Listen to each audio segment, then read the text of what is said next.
Have you ever encountered a hurdle with launching or growing your business? Listen, there are two things that run a business, the back end and your soft skills. Telling you right now, if these aren't in place, you'll lose clients and you'll lose money. You don't want that? Well, you're in the right place. Hey, I'm Dana. Hey, I'm Sarah. We're your hosts of the Entrepreneur Encounter, and we're going to give you a behind-the-scenes glance into our businesses, give you genuine feedback, tips and tricks, plus occasionally bring on guests that care about supporting you to grow your business organically and nurturing authentic relationships. Are you ready?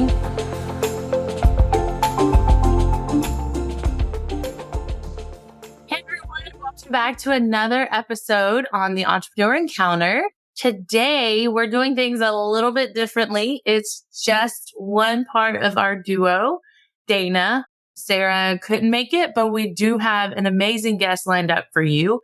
Today, we're diving deep into the heart of what makes relationships click, and that's empathy. Empathy can be a real power tool, especially in managing relationships in all aspects of our lives. It's the soft skill that turns our colleagues into teammates, our clients into collaborators, and honestly, strangers into friends. We're lucky to have Katy Murray here with us today. She is a virtual assistant, and during our conversation, through some low-key networking, she really showed and shined in the being an expert on building relationships and cultivating empathy. So without further ado, Katy, would you like to introduce yourself? Tell us a little bit about who you are, your business, and all the things in between. Yeah, absolutely. Thank you, Dana, so much for having me on the show today. I am thrilled to be here.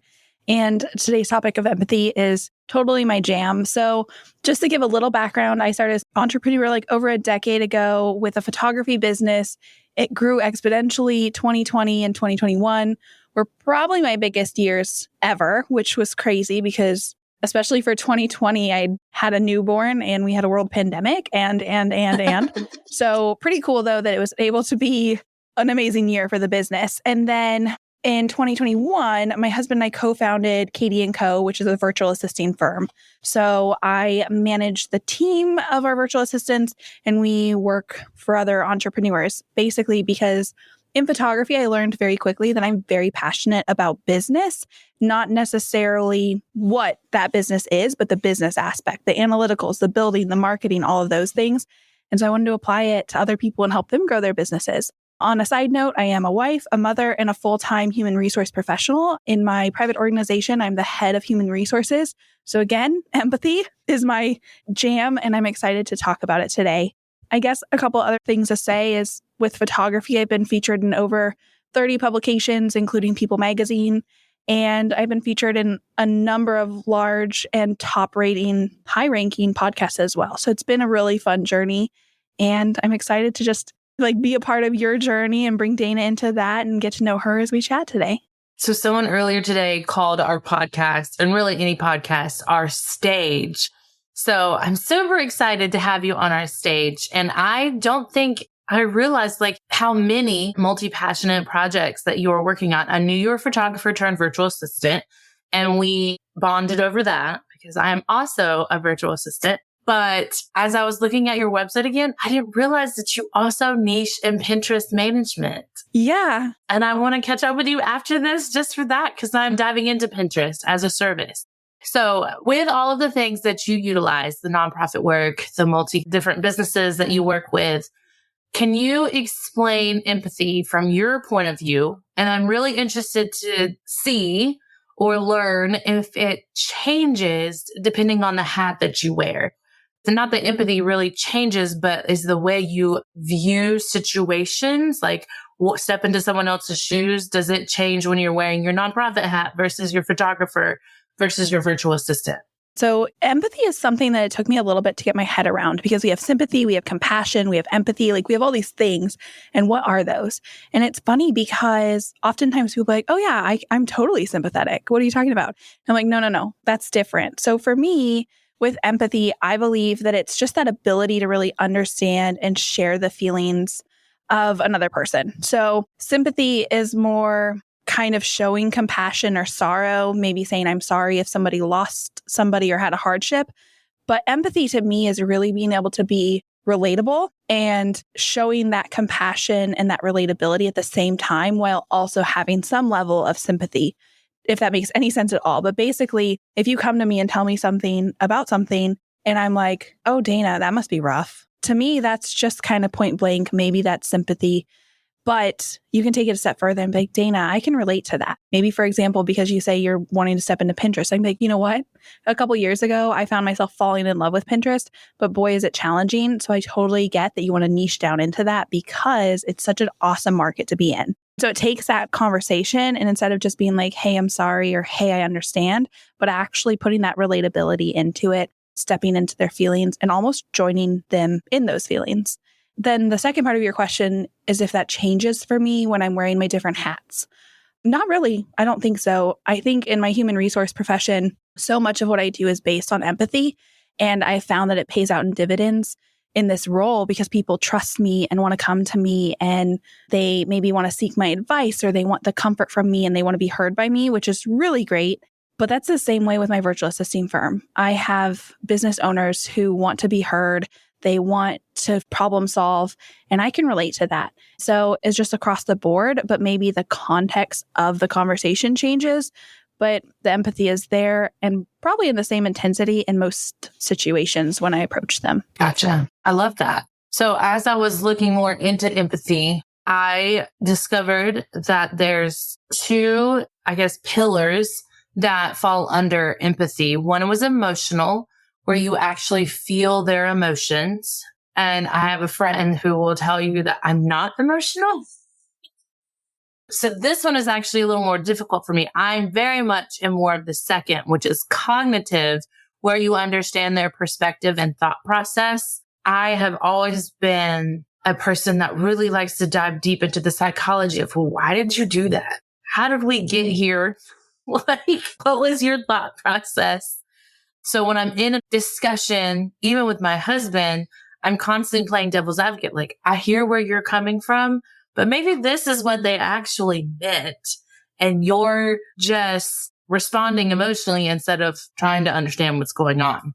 But as I've gotten older and became the mother of many children, that emotional side has been something I've had to really work on, because tiny humans have very big emotions, but don't know how to portray or communicate those emotions. So now I've had to learn that. And it's only made me a better small business owner, because I've had clients who not necessarily have those toddler-like tantrums, but their responses are starting to get short and very curt.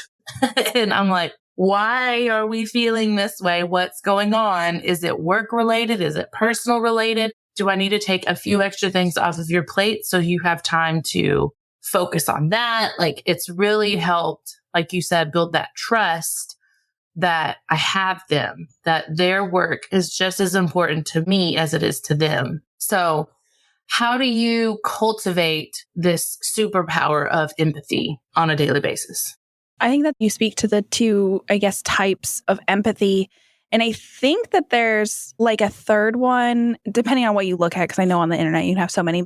But anyways, the point being is that I think with the emotional one, because you probably grew up, as listeners, you have a friend who you're like, oh yeah, every time, like if someone passed away, even if they weren't super close to them, they were so sad and they took it on like it was their own experience. Or their girlfriend broke up with the boyfriend and like your third party friend is like feeling that pain. I can think of a girl that I knew growing up who was a good friend of mine who, like, every time something happened, she actually came to me once because something had happened to me. And she's like, Katy, I'm here for you. I'm so sorry you're going through this. And I like just hugged her. And she's like, no, you're supposed to be the sad one. But she took on all my emotion. And that's a whole nother game. So the empathy that I think we're going to speak to more so today, like you said, is like, how does this build relationships? How do you utilize empathy to grow and be more? And like you're saying, I think that I have a pretty good balance of like both types of empathy, because I do that exact same thing in my HR hat. I'm like, okay, Dana, let's talk about this. Why do you think you're having that reaction when your boss says that to you? Or why this or why that? Let's dig into that. And then giving comparable stories and helping walk them through it. And then also the emotional side is sometimes people just come to me and they had a bad week or they had a hard day, and you just have to kind of strip down to the bare bones and say, yeah, it's crappy. Like we've all been there. And so I think when it comes into like building those strong relationships and utilizing empathy to the best that you can really build those strong relationships by understanding your client's needs. So you mentioned that maybe they're getting curt and they're getting short and they're probably impatient and they're struggling. So diving into that, especially as a VA, is huge because then once you know their needs and their preferences and their pain points, then you can help them build solutions that are tailored to them. So no matter what kind of business you're doing, if you're a photographer and you see that this one client is just asking a lot of questions and really diving in deep to your contract, if you get to the bottom of it, maybe they were burned by a photographer in the past. And so they're carrying that baggage. And then you can reassure them and say, you know what, I'm okay with expanding on my contract or taking an extra 15 minutes to dive into it. And then you can give them that solution, show that understanding, and really build that long-lasting business relationship. And I think it just comes down to learning, knowing about them, and seeing where they're coming from. Another example that I would use for that, and I'm sure that you can put this in for virtual assisting or wedding planners or skincare, whatever occupation it is. But I'm on Facebook and I get those messages where someone's like, oh my gosh, this guy is asking if I can give him an itemized breakdown of why I charge what I charge. Okay. Me, in my analytical mindset and in the disc profile, I'm a total C. I come in and I say, yeah, why are you even posting about this? Why didn't you just send it to him? And then so many other people jump in the comments and they're like, oh, he's just not going to see your value. He's not going to understand. Like he's going to try to nickel and dime and break it down and try to a la carte it and do all these things. And I'm like, no, this is an opportunity to understand your client's question, educate them so they know what kind of investment they're making in. And then when they choose to make the investment, it's going to be a long-lasting relationship because they're confident because now they trust you and they've hit on those know, like, and trust factors that build the root of the relationship because you slowed down, you were empathetic that maybe he's very analytically driven and so he needs to see an itemized breakdown. Or maybe he's splitting the cost if, like, let's just say it's a wedding photography and it's his wedding. Maybe he's splitting the cost with his in-laws. And so they're trying to break it down that way. Or. But I think if we're not empathetic, we put a guard up and we're like, why are they wanting to see the innards of my business? Does that make sense? Yeah, it does. I think that to me is hitting on the realm of everyone learns in a different way. So I need to talk it out. And I know that gets on someone's nerves. Even if it's an obvious step, if I sit at my desk, I will sit here for 20 minutes. Whereas if I had just 2 minutes to talk to someone and say, oh, okay, this is how we're going to do that. But some of your audience members may be swayed by the really pretty, fluffy service guide that you create, where others, especially if they're spending money, it's not that they don't want to spend money. They literally just need to see visually where their money's going to in that analytical breakdown. So I usually have both, but I even do that with my SOPs. Like with clients that I'm building out, I'll have a video going through the whole process. And then I take the transcript, or I'll break it. I'll watch the video depending on what the step is, and I'll type out the steps so that it's helping all people feel confident in the work that I'm doing or the service that they're being provided with, and so forth and so on. I think that's perfect. I think that comes with like active listening too, where you're really hearing what they're trying to say, or really what they're, in this case, in your example of really understanding what they're asking for. They already must want to work with you because they're asking for it. If they weren't interested, they wouldn't have asked you for an itemized breakdown. They would have moved on to the next person. I completely, okay, slow down, because I'm the same. I have to talk everything out. Like I can sit and I can accomplish whatever, it's fine. But if I can talk it out, especially when it comes to just something that takes a little bit of brain work. So like anything that has slight feelings, or if I'm like trying to type out a note or an email response that might be more challenging or whatever the case is, for me, it's so important to slow down and just like have a conversation with someone. Now, listeners and Dana, do not judge me. But when I didn't realize this about myself, I would literally talk to myself while I drove.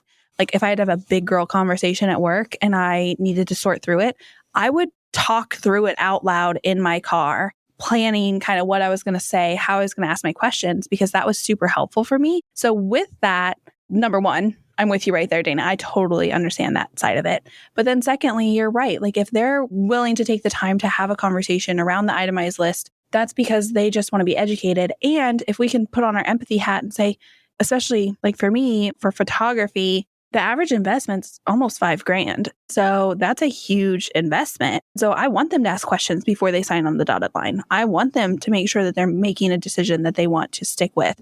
And they might have to justify that to a family member. They might have to justify that to whoever's paying the bill or.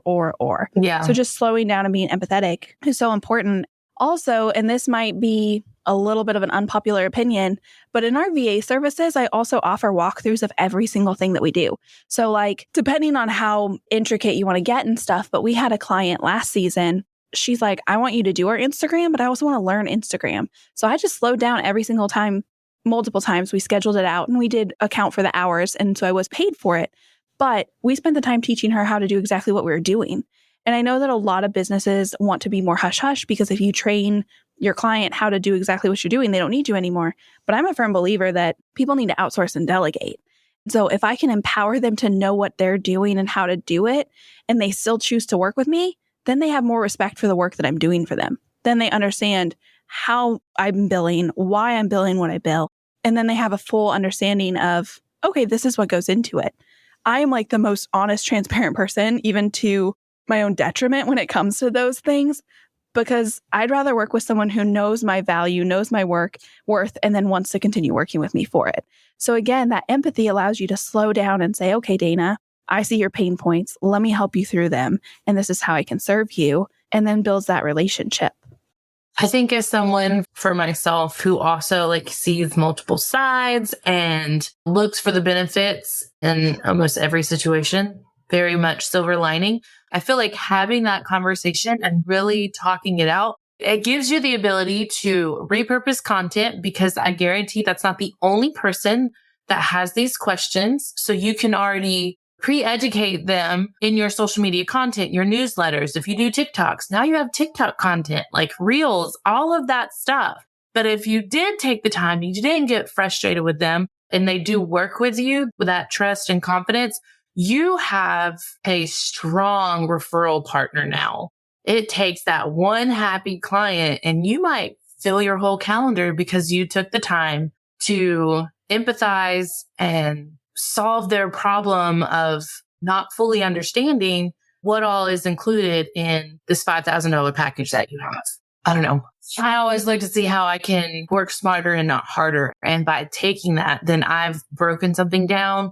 I can recreate it. I'm not like having to come up with new content. I'm not having to look for the next person because the stronger fan base I have through my clients, then they're going to be my marketers. I don't have to market as much in various online groups, or any of the listeners that have been with us long enough knows that I don't like public speaking. So if I make this one-on-one client happy, then they're going to tell 10 of their friends most likely. And then I don't have to talk for 10 minutes in front of a group of networking professionals. And it's a win-win all the way around.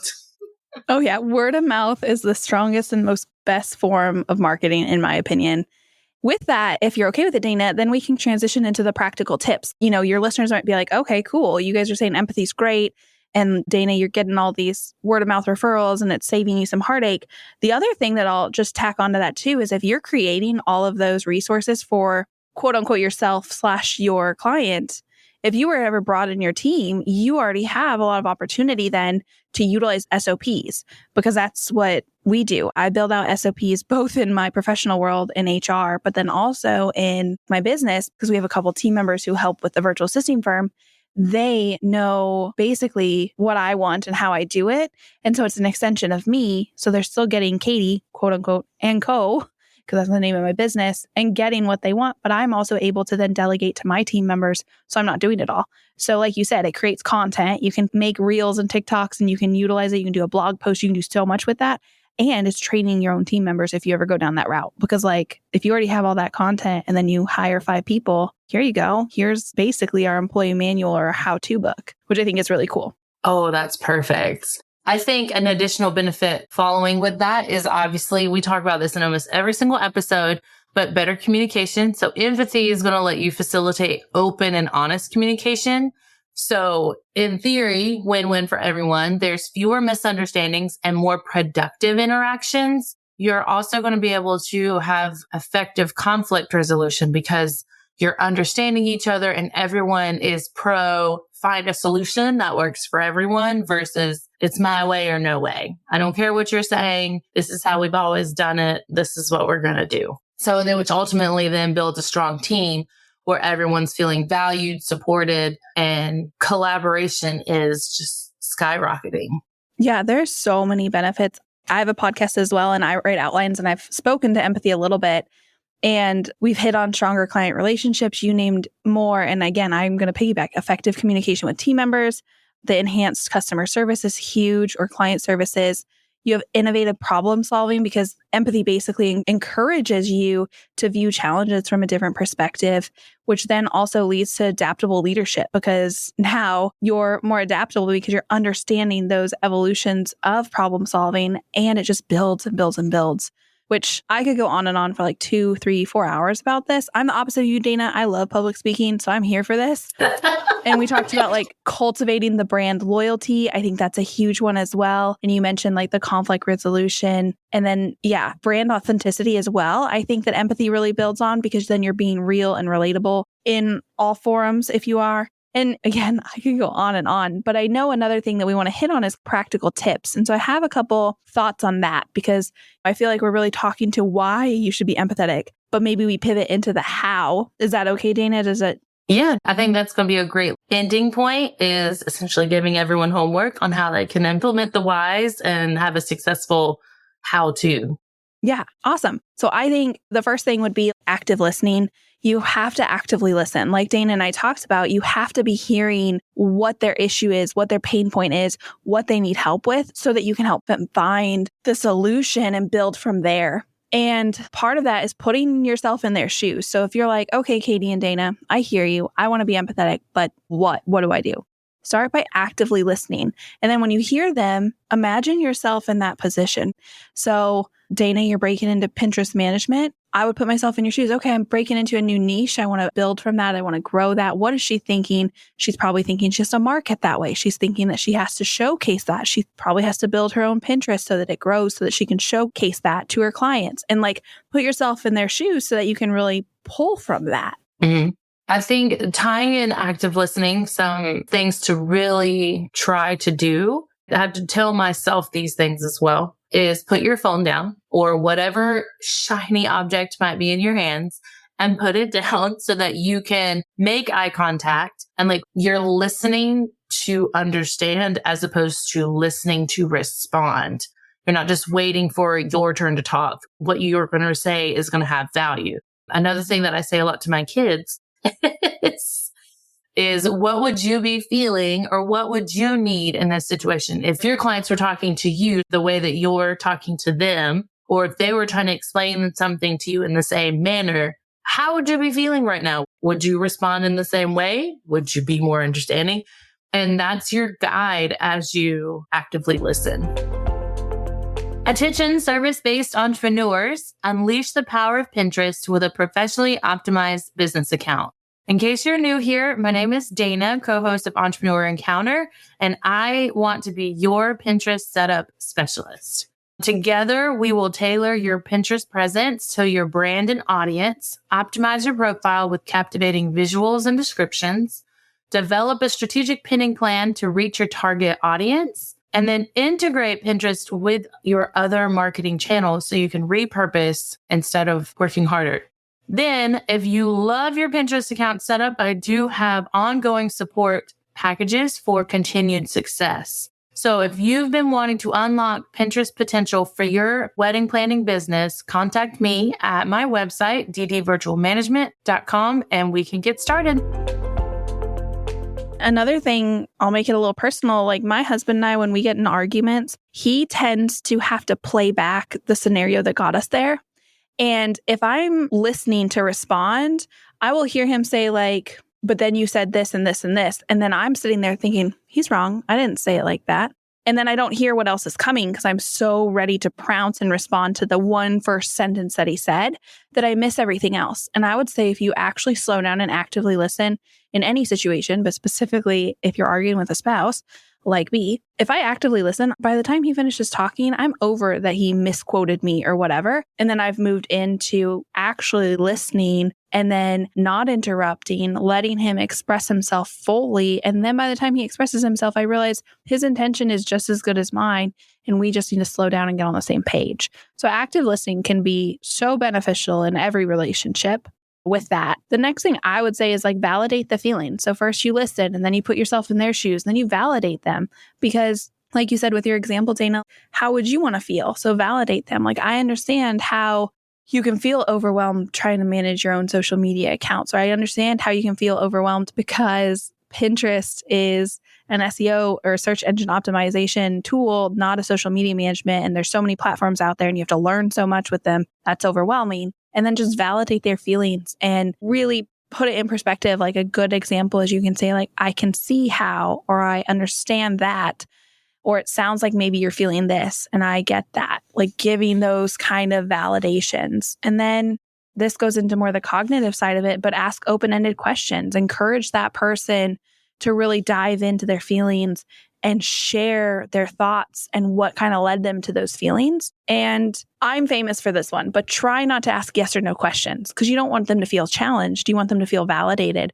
So try to keep it as open-ended as possible while still avoiding assumptions. Because I think that sometimes when you're like, but Dana, did you do that? No, just yes or no. Did you do that? Nobody wants that. Yes. Like, that's not okay. And so you want to avoid those assumptions too and make sure that you're setting them up for success to clarify what they're thinking or feeling before you just project it onto them, if that makes sense. I love asking open-ended questions. It kind of ties back to the beginning where I was saying, like, I love learning what makes people tick and like why they made the certain decisions. Even just how did you decide you wanted to be a wedding designer, planner, and extraordinaire and not just an event manager or whatever the case may be. I love learning that because that will help me understand what their needs are in their business. Like if you are just an event manager, you're not going to need to get published. You're not going to need to have as many curated Canva templates ready to go and built out really well. Like your process is going to be different, but I won't get that if I don't ask open-ended questions. Because both like a designer and planner and an event manager will, if I say, are you looking to grow your business? Yes or no? And they both say yes, but the process is going to be completely different. And the support that they need, the hand holding that they may need is going to be dramatically different because their goals are going to be dramatically different. No, totally. That's one of the things I can't stand is cold leads. I don't mind them per se because I do them personally. I find people online. I'm like, I love what you're doing, but I can help you. But you got to do the research so you can put yourself in their shoes and understand what they're doing. Like even the other day, I got one for my podcast and this person's like, I can help you grow your show, but let's do YouTube shorts and let's do this and let's do this. And honestly, I got one the other day that they were like, oh, you have X amount of episodes, but you only have this many reviews. What are you doing wrong? Let's talk about it. Whoa, I don't want to work with you. Like, don't be rude to me. Like, I'm proud of my number of reviews. I'm proud of my number of episodes. So it's just funny because it wasn't a very empathetic approach. Yes. And I kind of sort of want to like reach out to them and be like, don't like in the first sentence when it pops up on my phone that I can see your judgment. Right. Which is my next point is I think it's so important with empathy to be patient and non-judgmental. In my day job, that's one of the harder things is I want to be so patient and I want to be non-judgmental. In the height of our season, we have 565 employees and I want to give each of them that comes through my office door the attention that they need and deserve. And some of that is setting good boundaries without rushing them, but saying, hey, right now I have until 5:30, but tomorrow I can slate a whole hour for you. What would you like? And letting them have that. Because a part of this, and the same with clients, is I would love to jump on a consultation call and like chat it out with you and talk for 2 hours and learn all about you. But I have to set boundaries. And with that, you can still set boundaries while you're still being empathetic and being patient and giving them a space for a non-judgmental platform for them to sit and talk with you. And with that, you're able to just, again, slow down and be present with them. And then you're able to hear about the difference of perspectives. And for me, Pinterest and social media, it's easy for me. I love it. I can show up on it. It's easy. The problem is I don't always have the time for it. And like you said, when you go to that wedding planner or event coordinator or photographer or whatever, they might all say, yeah, I want more business. And you might say, okay, do you know how to do social media management or run your own social media? And they might all say yes. But the underlying issue might be that the event planner hates social media. She knows how to do it, but she hates it. And the photographer might just not have the time. So then you're able to see the difference of perspectives and educate yourself based on where they're coming from, what background they have, and what experience they have. So you can broaden your understanding and really see what they need. And I think that also leads to like self-awareness. You have to be aware of your own biases and judgments so that you can slow down and see it from their side and see that. Because again, I've had clients who are like, but I want to like put a sticker on my Instagram story. And I was like, yeah, girlfriend, just hit the sticker button. But to me, it's really, really obvious. And even with my husband being a co-founder of Katy & Co., it's been interesting because our strengths are vastly different. And there'll be things he literally slowed me down one day. And this is why I launched my own podcast. He was like, not everybody thinks at your speed or the way you think. And so you talk to your audience sometimes. And he was very, very kind and gracious in this. You talk to them like they already are at your level and now you guys are growing together, which is great. But you could probably afford to do a couple episodes that bring everybody up to speed, because he said with Pinterest especially, he's like, you had me push pins, but none of my pins are getting the same sort of, they're not hitting the algorithm like your pins are hitting. And I was like, well, did you do this and this and this? And he's like, oh, no. And I was like, why didn't you do that? He's like, I didn't know. So that's another thing, is practicing that self-awareness. You're going to know your weaknesses and your strengths, and you'll know what your own biases and judgments are and what background you come from, so that you can then see that difference of perspective.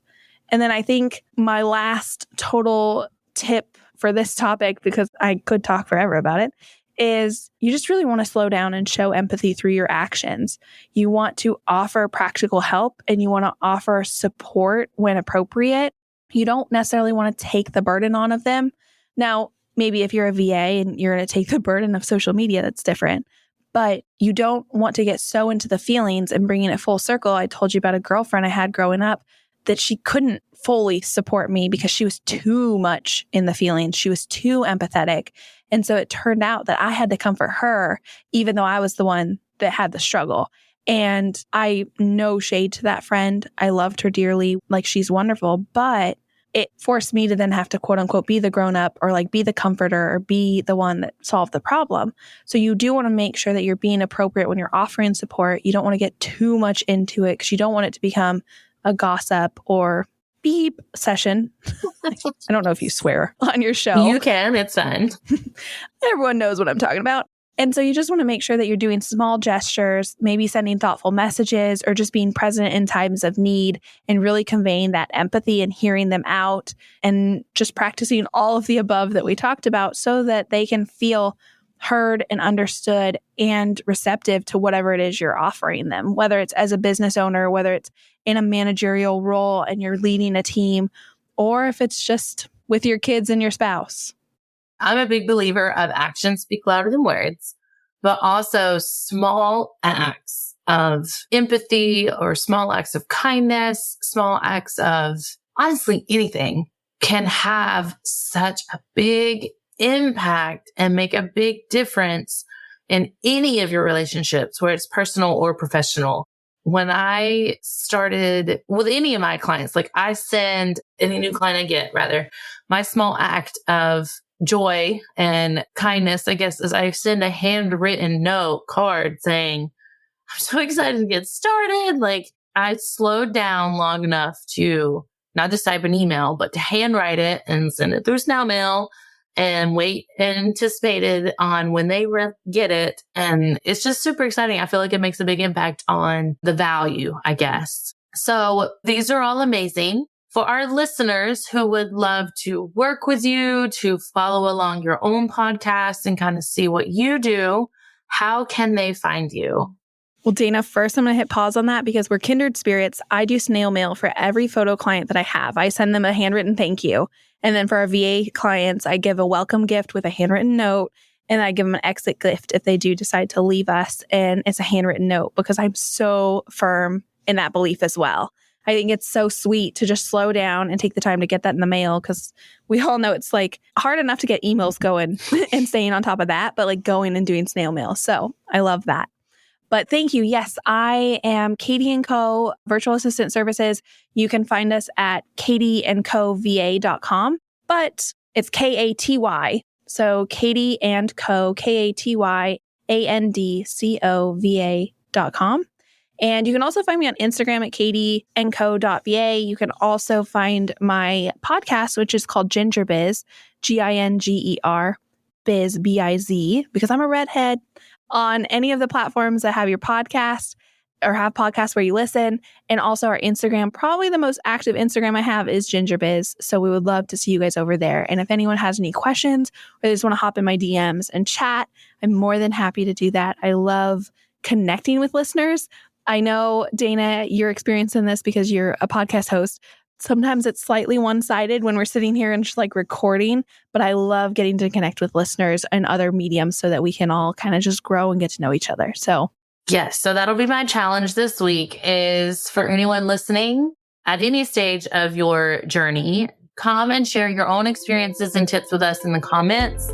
Hit up our DMs, come to our Facebook group, and let's definitely start building a community of like empathy champions, essentially. Small acts, again, make a big difference. As always, all of our links will be in the show notes. And until next time, bye.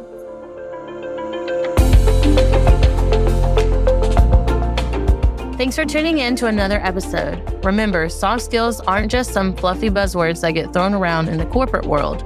They're the key to unlocking your full potential as a professional and a human being.